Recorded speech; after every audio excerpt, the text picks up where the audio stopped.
নমস্কার প্রিয় দর্শকবৃন্দরা, আশা করি সকলে ভালো আছেন। আজ আলোচনা করব 2026 সালটিতে ধনু রাশির জাতক এবং জাতিকাদের সময়টি কেমন কাটতে চলেছে। এই ধনু রাশির জাতক জাতিকারা অত্যন্ত তীক্ষ্ণ বুদ্ধির অধিকারী হন এবং যে কোনো কাজ এরা করব ভাবলে সেটা কিন্তু করে ফেলার মতো ক্ষমতা রাখে। অনেকে ভাবে যে এরা হয়তো এর শিক্ষাগত যোগ্যতা কমে হয়তো করতে পারবে না, বা যার শিক্ষাগত যোগ্যতা আছে সে হয়তো আর্থিক কারণে এই কাজটি করতে পারবে না, কিন্তু এদের লক্ষ্য এতটাই স্থির যে এরা যে কোনো কাজকে খুব সহজেই করে ফেলার মতো ক্ষমতা রাখে এবং লোকে এদের দেখে ঈর্ষা করে যে মানুষটি যে কাজটা করার মতো তার ক্ষমতার বাইরে সেই কাজটাও কিন্তু এরা চেষ্টা করলে খুব সহজেই করে ফেলতে পারে। সেই জন্য এদের ক্ষেত্রে কিন্তু এদের পিছনে অত্যন্ত শত্রু থাকে। শত্রু থেকেও কিন্তু এদেরকে কিছু করতে পারে না, কেন এরা জীবনে প্রচুর উন্নতি করতে পারে এবং প্রচণ্ড এদের জেনারেল জ্ঞান, বাস্তবিক জ্ঞান এদের মধ্যে থাকে।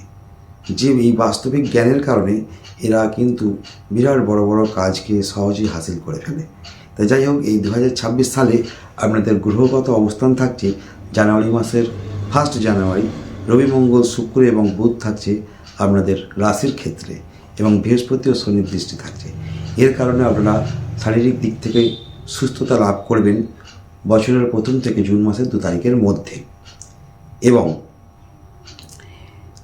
দ্বিতীয় ক্ষেত্রে বৃহস্পতির দৃষ্টি দেবে জুন মাসের 2 তারিখে। বৃহস্পতি ট্রানজিট করে আপনাদের সপ্তম থেকে অষ্টমে অবস্থান করবে। এর কারণে কিন্তু আর্নিং ইনকাম যথেষ্ট হারে বৃদ্ধি পাবে এবং মুখমিষ্টতা এই সময় যথেষ্ট ভালো হয়ে যাওয়ার কারণে আত্মীয় স্বজন, বন্ধু বান্ধব এবং প্রতিবেশী সকলে আপনাদের সুনাম করবে। অনুষ্ঠানটি দেখতে দেখতে চ্যানেলটি সাবস্ক্রাইব, লাইক করতে ভুলবেন না এবং যারা মা তারার ভক্ত আছেন অতি অবশ্যই মা তারা বলে কমেন্ট করবেন। আমি লাস্ট প্রতিকার বলে দেবো। প্রতিকারের অনুমতিটি কিন্তু তখনই পাবেন, অ্যাকসেপ্ট হবে যখন আপনারা মা তারা কমেন্ট করবেন। এবং আপনাদের তৃতীয় গৃহটি হচ্ছে কুম্ভের গৃহ। এখানে রাহু অবস্থান করছে এবং বৃহস্পতির দৃষ্টি দিচ্ছে।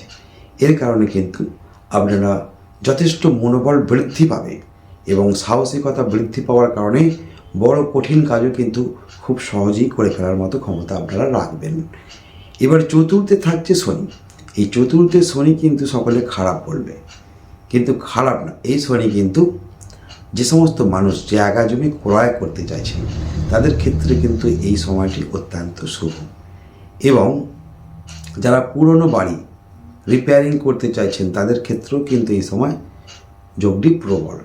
এবং যারা পুরনো পৈতৃক সম্পত্তি দীর্ঘদিন ধরে দেখতে পাচ্ছেন না, বা পুরনো বাড়ি বিক্রি করতে পারছেন না, জায়গা জমি বিক্রি করতে পারছেন না, তাদের ক্ষেত্রে কিন্তু এই সময় এইসব বিক্রি বাটার কাজগুলো কিন্তু হয়ে যাওয়ার সম্ভাবনাটা প্রবল লক্ষ্য করা যাচ্ছে। এবং যারা যানবাহন ক্রয় করতে চাইছেন তাদের জন্য সময়টি যথেষ্ট ভালো, কিন্তু নতুন গৃহ যারা নির্মাণ করতে চাইছেন তাদের ক্ষেত্রে কিন্তু সময়টি খুব একটা ভালো দেখা যাচ্ছে না। এরপর আসছে আপনাদের পঞ্চম গৃহে। পঞ্চমের গৃহটি হলো মেষের গৃহ, অধিপতি গ্রহ মঙ্গল। এই মঙ্গল রবির বন্ধু হওয়ার কারণে এই বছরটি যথেষ্ট শুভ ফলদায়ক হবে। এর কারণে কিন্তু প্রেমে আপনারা সফলতা লাভ করতে পারবেন এবং উচ্চশিক্ষার্থীদের ক্ষেত্রে সময়টি যথেষ্ট ভালো। যারা চাকরির জন্য পড়াশোনা করছেন তাদের জন্যও কিন্তু সময়টি যথেষ্ট ভালো। এবং যারা নিম্ন শিক্ষা লোয়ার ক্লাস থেকে আরম্ভ করে উচ্চ মাধ্যমিক পর্যন্ত পড়াশোনার সঙ্গে যুক্ত হয়ে আছো তাদের জন্য কিন্তু সময়টি ভালো হলেও এই সময় কিন্তু একটা মনোযোগের অভাব দেখা দেবে, তা থেকে সতর্কতা অবলম্বন করতে হবে। সপ্তমে যেহেতু বৃহস্পতি থাকছে জুন মাসের 2 তারিখ পর্যন্ত, এক্ষেত্রে কিন্তু যে সমস্ত মানুষ দীর্ঘদিন ধরে মামলা মোকদ্দমার সঙ্গে জড়িয়ে পড়েছিলেন তারা কিন্তু এই সময় মামলা মোকদ্দমায় একটা জয়লাভ করার যোগ বা মামলা মোকদ্দমা থেকে মুক্তি পাওয়ার যোগটি লক্ষ্য করা যাচ্ছে। এবং দম্পতিদের ক্ষেত্রে দাম্পত্য সুখ কিন্তু বজায় থাকবে বছরের জুন মাসের 2 তারিখ পর্যন্ত। তারপর থেকে স্বামী স্ত্রীর মধ্যে ছোটোখাটো বিষয়ে মতপার্থক্য দেখা দিতে পারে, তা থেকে সতর্কতা অবলম্বন করতে হবে। এবং যারা ব্যবসা করছেন ব্যবসায় কিন্তু যথেষ্ট সফলতা অর্জন করতে পারবেন এই 2026 সালটিতে। এবং যারা নতুন ব্যবসায় নামতে চাইছেন তাদের জন্যও কিন্তু সময়টি যথেষ্ট ভালো। যে কোনো পেশার সঙ্গে যুক্ত ব্যবসা করছে তাদের ক্ষেত্রে কিন্তু ব্যবসায় যথেষ্ট উন্নতি করতে পারবেন। এবং জুন মাসের 2 তারিখে ট্রানজিট করে আপনাদের অষ্টমে বৃহস্পতি অবস্থান করবে তুঙ্গস্থ অবস্থানে। এক্ষেত্রে কিন্তু দীর্ঘদিনের পৈতৃক সম্পত্তি নিয়ে যে সমস্ত ঝামেলা বিবাদীও ছিল সেই বিবাদগুলো মিটে যাওয়ার সম্ভাবনা লক্ষ্য করা যাচ্ছে। এবং আপনাদের দীর্ঘস্থায়ী যে পুরনো রোগ ছিল, হয়তো দীর্ঘদিন ধরে সারছিল না, তাদের ক্ষেত্রে কিন্তু একটা সুস্থতা হওয়ার সম্ভাবনা লক্ষ্য করা যাচ্ছে। এবং নবম গৃহটি হলো সিংহের গৃহ, এখানে কেতু অবস্থান করছে আপনাদের। এই বছরটি কিন্তু রবির গৃহে, এই রবির সংখ্যাতত্ত্ব অনুযায়ী রবির বছর হওয়ায় রবি যথেষ্ট পাওয়ারে থাকবে। এই রবি কিন্তু নবমের অধিপতি হওয়ার কারণে এই বছরে মান সম্মান, যশ, প্রতিপত্তি সমস্ত বিষয়ে কিন্তু আপনাদেরকে যথেষ্ট ভালো শুভ ফল দেবে। এবং দশম গৃহটিতে থাকছে শনির দৃষ্টি। শনি হলো কর্মফলদাতা গ্রহ, তাই আপনারা সৎভাবে চেষ্টা করলে কর্মটি অবশ্যই প্রাপ্তি হওয়ার যোগটি লক্ষ্য করা যাচ্ছে।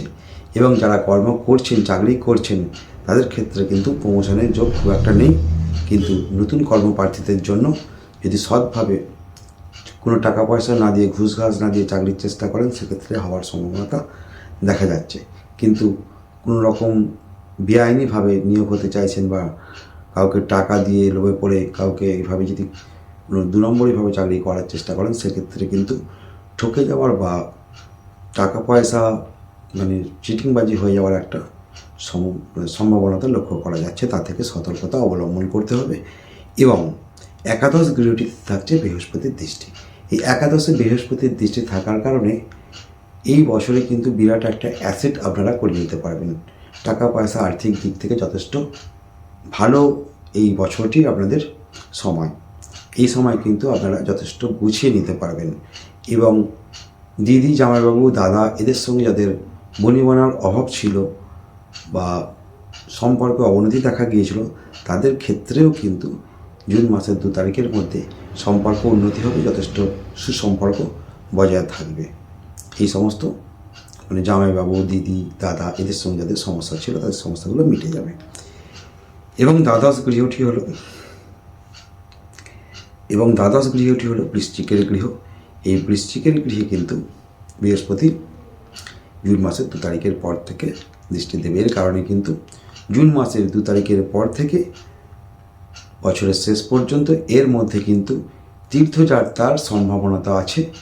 এবং যারা বিদেশে যেতে চাইছেন তাদের জন্য সময়টি যথেষ্ট ভালো, কর্মক্ষেত্রে অথবা পড়াশোনার ক্ষেত্রে, অথবা যারা বিদেশের সঙ্গে আমদানি রপ্তানির ব্যবসা করছেন তাদের ক্ষেত্রেও সময়টি যথেষ্ট ভালো।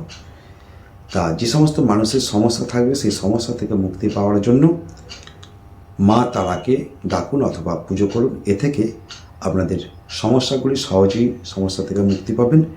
এবং প্রতি বৃহস্পতিবার হলদে সুতো, যেগুলো লাল হলুদ সুতো বিনা মশলার দোকানে পাওয়া যায়, এই সুতোগুলোকে নিয়ে 7 পাক পেঁচিয়ে মা তারার নাম করে ডান হাতে ধারণ করুন।